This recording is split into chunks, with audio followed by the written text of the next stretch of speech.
Olá, muito boa tarde para você. Chegamos, seja bem-vinda, seja muito bem-vindo. Está no ar o Pauta Aberta desta segunda-feira, dia 22 de maio de 2023. Eu sou o Odilon Araújo. Este é seu noticiário da tarde aqui na TV Evangelizar. A você de todo o país, sempre ligadinho com a gente. Muito obrigado pelo carinho da sua companhia. Vamos agora, então, com nossos destaques do jornal de hoje. Novo relatório do Banco Central, divulgado nesta segunda-feira, aponta a estimativa de inflação mais baixa até dezembro, um recuo de 6,03% para 5,8%, com base em informações do mercado financeiro, na comparação com o relatório anterior. O mesmo Boletim Focus aponta a expectativa de crescimento maior do PIB brasileiro. O governo federal lança edital com quase 6 mil vagas para o novo programa Mais Médicos. As inscrições poderão ser feitas a partir da próxima sexta e seguem até 31 de maio. Uma doença silenciosa que aumenta em todo o mundo e não é diferente aqui no Brasil. A hipertensão hoje atinge pelo menos 30% da população no país. Um alerta para o mundo. O estudo científico de uma revista norte-americana aponta que comer frituras em excesso está diretamente relacionado com o desenvolvimento de ansiedade e depressão. E o Brasil no G7, o país, depois de 14 anos, foi convidado novamente a participar da cúpula que reúne líderes dos países, donos das economias mais poderosas do planeta. Fique ligadinho com a gente, o Pauta Aberta começou.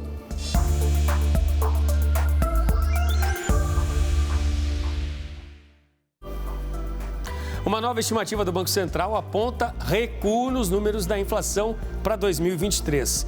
De acordo com a análise do Boletim Focus, que foi divulgada nesta segunda-feira, a inflação deste ano deve fechar em alta de 5,8% e não com alta de 6,03%. Esses eram os números da estimativa anterior. O mesmo relatório, fechado com base em informações do mercado financeiro, prevê alta maior do PIB brasileiro. A queda na estimativa da inflação para este ano foi divulgada hoje no relatório Focus do Banco Central. O levantamento ouviu mais de 100 instituições financeiras sobre as projeções para a economia. Se a projeção no mercado financeiro se confirmar, este vai ser o terceiro ano seguido de estouro da meta da inflação, ou seja, na qual o IPCA fica abaixo do teto fixado pelo sistema de metas. Em 2022, a inflação somou 5,79%. Quanto maior a inflação, menor é o poder de compra das pessoas, principalmente das que recebem salários menores. Isso porque os preços dos produtos aumentam sem que o salário acompanhe esse crescimento. Para 2024, a projeção de inflação do mercado financeiro caiu de 4,15% para 4,13%. A meta de inflação do próximo ano, definida pelo Conselho Monetário Nacional, é de 3% e vai ser considerada cumprida se oscilar entre 1,5% e 4,5%. Para o crescimento do Produto Interno Bruto, o PIB de 2023, a expectativa do mercado financeiro subiu de 1,02% para 1,20% na última semana. O aumento aconteceu após a divulgação da chamada prévia do PIB do Banco Central, divulgado na semana passada, que apontou uma alta de 2,40% para o nível de atividade no primeiro trimestre deste ano. O PIB é a soma de todos os bens e serviços produzidos no país. O indicador serve para medir a evolução da economia. Já para 2024, a previsão de crescimento recuou de 1,38% para 1,30%. O mercado financeiro manteve a expectativa para a taxa básica de juros da economia, a Selic, em 12,5% ao ano para o fim de 2023. Hoje o índice está em 13,75% ao ano. Para o fim de 2024, a projeção do mercado para o juro básico da economia ficou estável em 10% ao ano. Com isso, o mercado segue estimando queda do juro também no ano de 2024. A Justiça liberou 1 bilhão e 300 milhões de reais para pagar ações de aposentados e outros beneficiários do INSS em casos de revisão de aposentadoria, pensão por morte, auxílio-doença e prestação continuada. O pagamento vai ser feito aos beneficiários do INSS que entraram com ações no judiciário para revisão ou concessão de benefício. Pelo menos 83.700 pessoas devem receber esses valores. Só entram na conta ações em que o INSS não poderá mais recorrer e que o Judiciário já determinou a ordem do pagamento. O governo lançou o edital com 5.900 vagas para o novo programa Mais Médicos nesta segunda-feira. As inscrições começam a ser feitas já na próxima sexta e o prazo vai até 31 de maio. De acordo com o governo, o novo edital é para recompor as vagas disponíveis dos últimos 4 anos. Ao todo, serão 5.970 vagas que serão distribuídas em 1.994 municípios.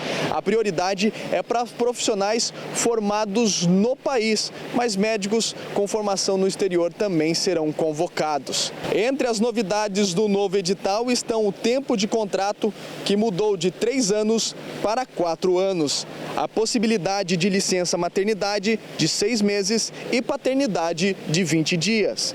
Também a especialização em medicina da família e comunidade e a possibilidade de mestrado em saúde da família. A expectativa do governo é que a seleção aconteça agora em junho e será por meio de avaliação do currículo dos candidatos, por meio de pontuação para cada formação e experiências. Vamos falar de saúde agora. A hipertensão é uma doença silenciosa e que pode levar a complicações muito sérias. Mas com diagnóstico precoce, alimentação saudável, medicação, é possível controlar a doença e ter qualidade de vida. No Brasil, 30% da população sofrem com a pressão alta. Seu Ivan tem diabetes. Por causa da doença, foi diagnosticado também com hipertensão. No começo tomou um susto, mas ao longo do tempo conseguiu se adaptar e conviver com a pressão alta. Faço caminhada 4 vezes na semana à noite. Me cuido, né? Cuido da minha saúde, alimentação regrada. Aqui no Brasil, cerca de 30% da população é hipertensa. A informação é da Sociedade Brasileira de Cardiologia. Essa condição é crônica, ou seja, não tem cura, mas com tratamento adequado é possível ter qualidade de vida. O tratamento da hipertensão, a gente se baseia em 2 pilares. Um é o tratamento de mudança de estilo de vida, que a gente vai orientar o paciente na questão de perda de peso, de adequação de dieta, de fazer atividade física, certo? De rever as medicações que ele toma, assim, por exemplo, usa anti-inflamatório, medicações que podem estar associadas à hipertensão arterial e o tratamento medicamentoso, né? Que aí a gente vai adequar ao paciente, né? Isso é um tratamento individualizado, já que existem várias medicações antihipertensivas hoje no mercado. Essa médica também explica que a hipertensão é uma doença silenciosa e pode não apresentar sintomas por muitos anos. A hipertensão normalmente não dá muitos sintomas, o que às vezes a população não tem ideia disso, fica esperando acontecer uma dor de cabeça, algum sintoma que sinalize. Então é importante que seja feito exames de rotina com essa medida dessa pressão arterial, certo? Acima de 14/8, o paciente já é hipertenso. Então, o clínico, o nefrologista, o cardiologista que vai acompanhar esse paciente vai classificar esse paciente para poder fazer o tratamento mais adequado. Em Feira de Santana, mais de 20 mil pessoas com a doença são acompanhadas pelas unidades básicas de saúde e unidades de saúde da família. Já que no CAD, Centro de Atendimento ao Diabético e Hipertenso, o atendimento é voltado para pacientes com complicações. Nos primeiros 4 meses deste ano, o local atendeu mais de 4.300 pessoas. O paciente ele tem que ser acompanhado na atenção primária do nosso município e verificando essas complicações, o difícil controle, ele é encaminhado para o nosso centro. Um estudo publicado por uma revista científica norte-americana afirma que o consumo excessivo de frituras está associado ao desenvolvimento da ansiedade e da depressão. O problema é agravado quando o alimento é a batata frita, acreditem. Veja na reportagem. A pesquisa, feita com mais de 140 mil pessoas, mostrou que o consumo constante e a longo prazo de frituras, especialmente a batata frita, está associado a um risco 12% maior de desenvolvimento de quadros de ansiedade e 7% maior de depressão. A acrilamida é uma substância tóxica que é formada quando o carboidrato, em conjunto com o açúcar, do carboidrato, a água e a temperatura alta, forma aquele tostadinho preto. Aquilo é a formação da acrilamida. E ela tanto tem esse poder tóxico, realmente, como também de inflamar a nível de neurônios, né, a nível cerebral, como também gera radicais livres, gera inflamação em todo o nosso organismo. Mas o desenvolvimento desses dois transtornos não está associado apenas ao consumo desse tipo de alimento. Não significa necessariamente que a alimentação rica em frituras, por exemplo, vai gerar um transtorno de ansiedade ou vai gerar um transtorno depressivo, mas ela pode estar muito associada a alguns quadros sintomatológicos. Então, será que em determinado momento o consumo desse alimento ele vai aumentar o sintoma que já existe ou se ele vai ser um potencial para uma inclinação para um transtorno alimentar, como o consumo em excesso de algum alimento, por exemplo, como uma espécie de fuga ou então uma tentativa de se adaptar a alguma situação conflituosa que o sujeito passa. Quem se alimenta mal pode desenvolver esses transtornos e a pessoa que tem um quadro ansioso tende a comer pior. Então acaba sendo uma via de mão dupla. Quem consome muito pode gerar, não é único exclusivo isso, mas pode ser um fator para trazer essa ansiedade. Como também o contrário, quem já tem esses sintomas, né, que normalmente vai ter esse cortisol mais elevado, vai acabar consumindo mais esses alimentos.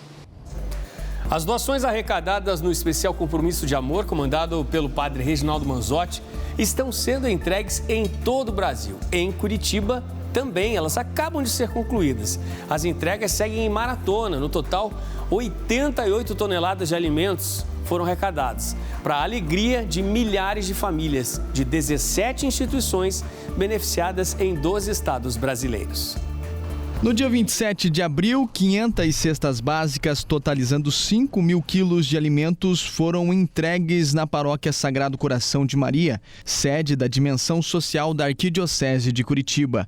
O alimento vai para quem mais precisa. Vai para a Caritas Curitibas, para as pastorais sociais e também para ONGs que nos procuram todos os dias na Arquidiocese. No dia 6 de maio, mais de 100 imigrantes foram até a Cúria para receber os alimentos que foram entregues à Caritas. Agradecemos muito a Rede Evangelizar, a dimensão sócio-transformadora que esteve atuando nesse momento conosco, né, e permitiu que fosse possível essa doação para as pessoas, para os nossos atendidos, né. Aqui na Caritas Curitiba foram entregues 99 senhas. Neste primeiro momento, eles passam por uma triagem, conferência de documentos, assinatura do termo de atendimento.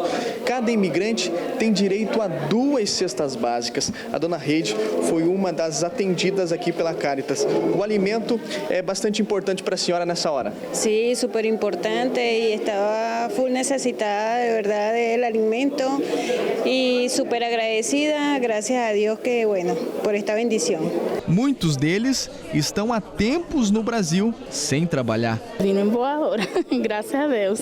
Por agora sim, porque eu não estou trabalhando, está um pouco ruim. Sí, es una ayuda que viene bien y es una ayuda. Neste momento, nós estamos chegando aqui na comunidade Nova Ilha, uma ocupação aqui na região metropolitana de Curitiba. Leandro, são famílias que estão necessitadas pelo alimento, não é mesmo? Isso, são famílias vulneráveis que estão esquecidas aqui nessa região. E nós, da Diocese de Curitiba, estamos atendendo através da live do padre Reginaldo Manzotti, essas famílias hoje. Mais de 200 famílias foram beneficiadas com os alimentos. A gente vive de doações, algumas coisas assim, e a igreja sempre está nos apoiando, né? E ficamos felizes com isso, né? Com o pouco que a gente tem, e Deus no coração, a gente consegue, né, sobreviver.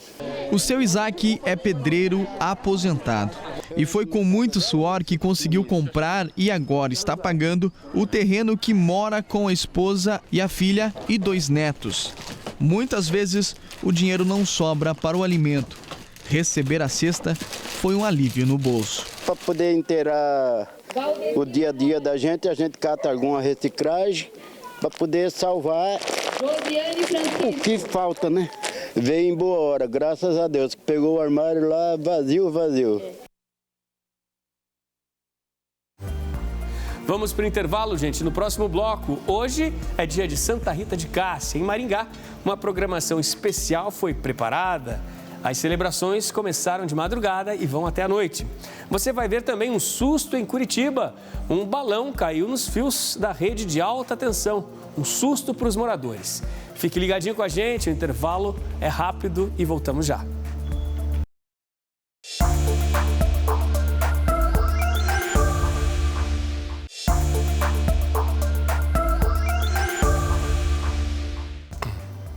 Pauta Aberta está de volta para este segundo bloco, são 4h34 da tarde agora, estamos ao vivo para todo o país. A você que está sempre ligadinho com a gente aqui na TV Evangelizar, obrigado pela companhia.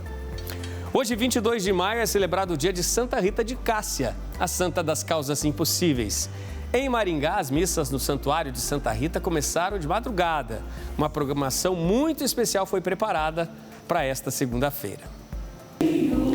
Olá, hoje a igreja celebra com muito amor e gratidão a vida e o testemunho de uma grande serva de Deus que foi Santa Rita de Cássia. Em Maringá, a paróquia e santuário dedicado a ela preparou uma programação especial para este 22 de maio. Desde a madrugada até às 8 horas da noite, 6 missas serão celebradas aqui no santuário. E a expectativa é de que mais de 20 mil pessoas passem por aqui ao longo de todo o dia de hoje. Santa Rita de Cássia morreu em 22 de maio de 1457, aos 76 anos. Foi beatificada em 1627, canonizada em 1900 e recebeu o título de intercessora das causas impossíveis. Aqui no Santuário de Maringá, todas as missas têm sido assim, lotadas. E na missa principal, celebrada na tarde de hoje, será presidida pelo arcebispo metropolitano de Maringá, Dom Frei Severino Clasen. E após a celebração,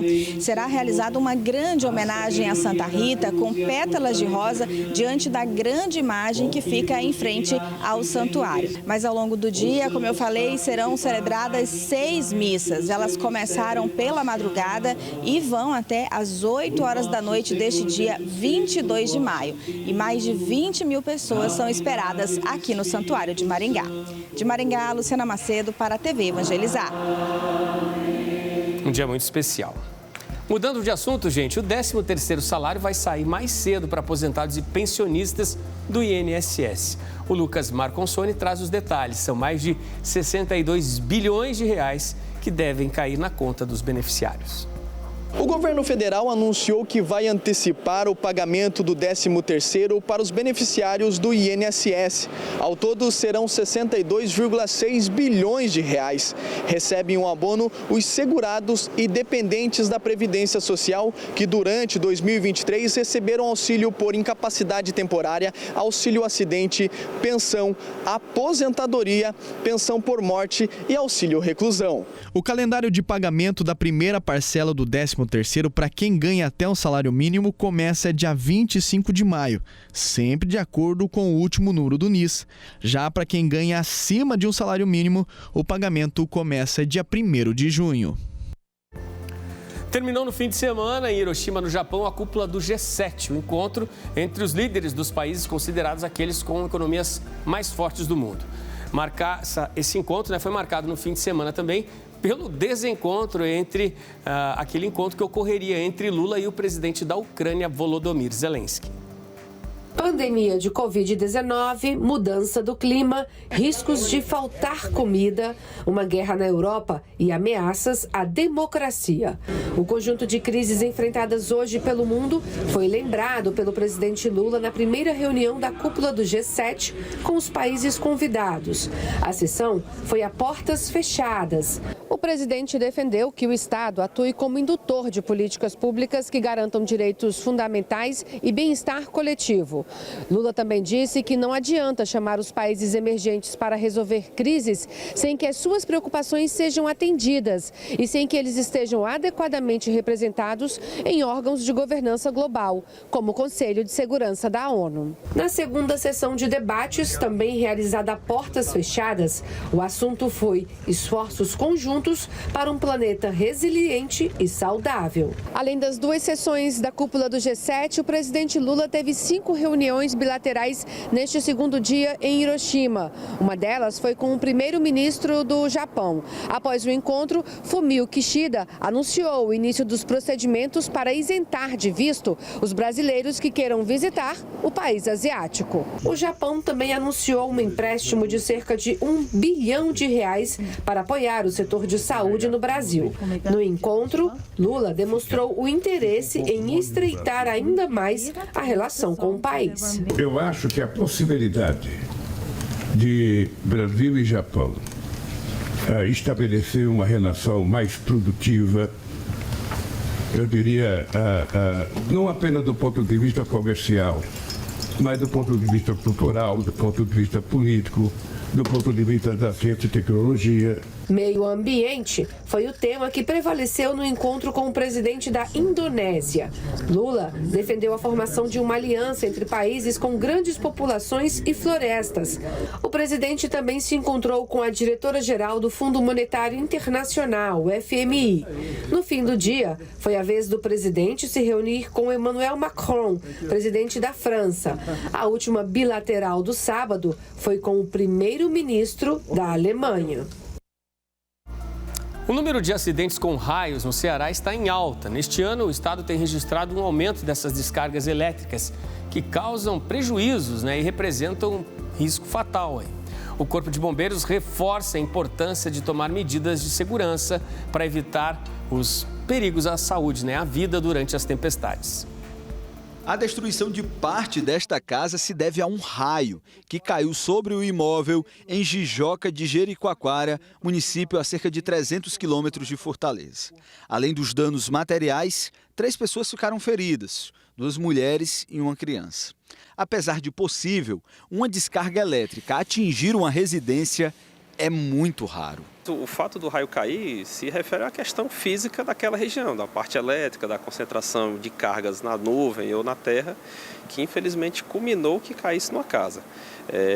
Às vezes a gente tem, nas áreas urbanas, a gente não vê muito isso, porque os prédios mais altos têm um para-raio e aí acaba caindo em cima de um para-raio, de uma antena.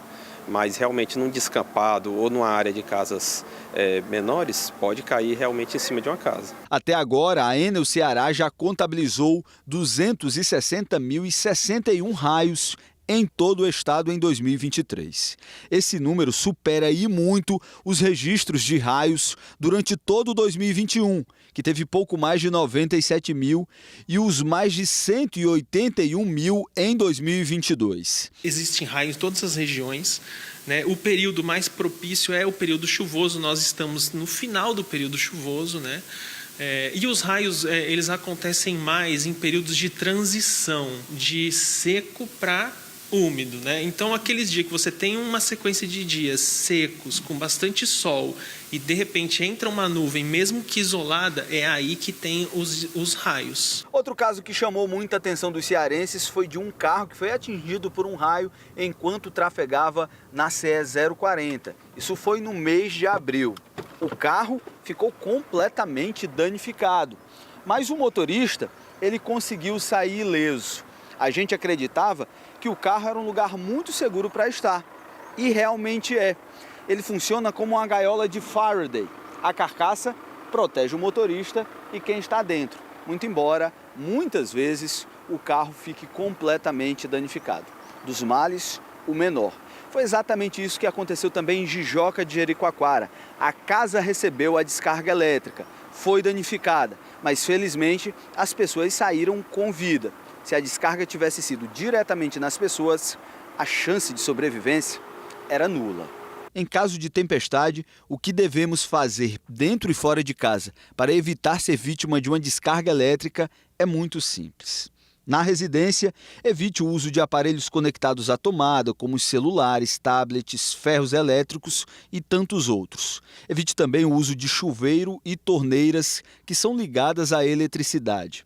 Não se deve fazer consertos em instalações elétricas e, se possível, permaneça dentro do seu lar enquanto a tempestade durar. Já fora da sua casa, evite o contato com objetos metálicos, como cercas de arame, tubos metálicos e, principalmente, linhas telefônicas ou elétricas. Evite estar em locais abertos, como piscinas, lagos, praias. Evite também árvores isoladas, postes e locais elevados. Seguindo essas dicas, a gente pode apenas apreciar a força da natureza em segurança.